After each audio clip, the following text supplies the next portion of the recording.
안녕하세요. 가양맘의 중개일기입니다. 오늘의 주제는 임대차 3법 중 계약갱신 청구권에 대해서 한번 말씀드려 볼게요.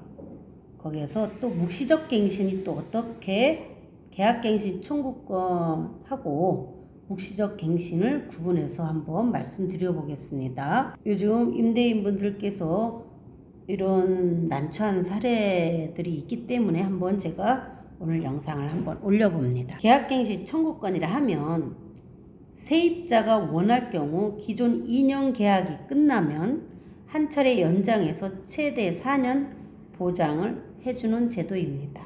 계약 만료 2개월에서 6개월 전에 계약 연장 통보를 임차인은 계약갱신 청구권을 해야 되죠. 그리고 임차인이 계약갱신 청구권을 요구할 경우 임대인은 실거주할 경우에 이를 거부할 수 있습니다. 임대인과 직계 존비속도 포함됩니다. 그리고 또 정당한 사유 없이 임대인이 갱신 거절 후 다른 세입자와 계약할 경우 임대인은 세입자에게 손해배상을 해야 됩니다. 즉 임차인은 임대인에게 손해배상 청구를 할 수 있습니다. 그러면 지금은 계약갱신 청구권에 대해서 말씀드렸어요. 그러면 묵시적 갱신에 대해서 한번 또 말씀드려 볼게요. 묵시적 갱신이라 하면 임대차 기간이 끝나기 6개월 전부터 2개월 전까지 기간에 임대인과 임차인이 갱신 거절의 통지를 하지 않거나 계약 조건을 변경하지 아니하면 갱신하지 않는다는 뜻의 통지를 하지 아니한 경우에는 그 기간이 끝난 때에 전 임대차와 동일한 조건으로 다시 임대차한 것으로 보는 것. 즉 부연 설명 말씀드리자면 임대인과 임차인이 아무런 얘기가 없었다면 전 임대차와 동일한 조건으로 본다 이겁니다. 임차인은 2년을 주장할 수 있습니다.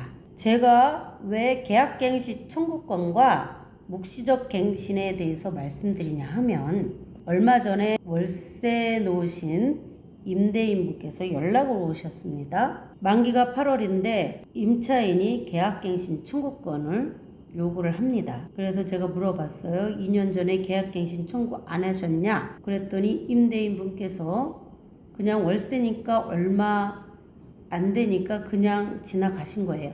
어떤 조치도 없이. 제가 보기에는 묵시적 갱신이 돼버린 거죠. 그런데 이제 이 상황이 이렇게 되다 보니 임차인이 계약갱신 청구권을 행사한다고 합니다. 근데 임대인 사정은 지금 임대인도 타 지역에서 직장 때문인지 아니면 자녀 교육 때문인지 본인 집에 들어올 수 있는 상황이 못 된다고 합니다. 거기도 똑같이 임대인도 그때 당시에 계약갱신 청구권을 해서 2년을 쓰고 지금은 시세대로 올려줘야 되는 상황이 된 겁니다. 지금 월세가 시세껏 받으면 100만 원 정도 됩니다. 근데 이거를 못 받고 5% 이내 협의 월세를 이렇게 해야 되니 임대인이 난처한 상황이 된 거죠. 내가 살고 있는 집은 시세대로 올려줘야 되고 근데 나는 그렇게 못 받고 하니 지금 난처한 상황이 된 겁니다. 요즘 종종 이런 문의가 옵니다.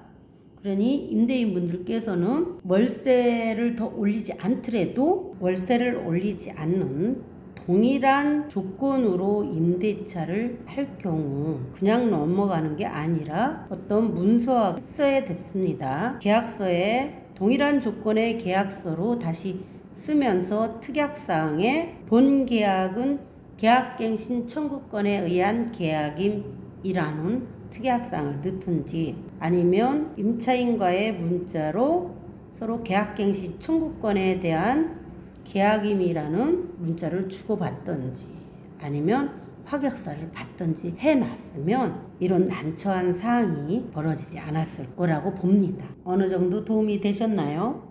오늘은 계약갱신 청구권과 묵시적 갱신에 대해서 한번 말씀드려 봤어요. 다음 영상은 9.13 대책 때 일어났던 사례를 한번 말씀드려 보겠습니다.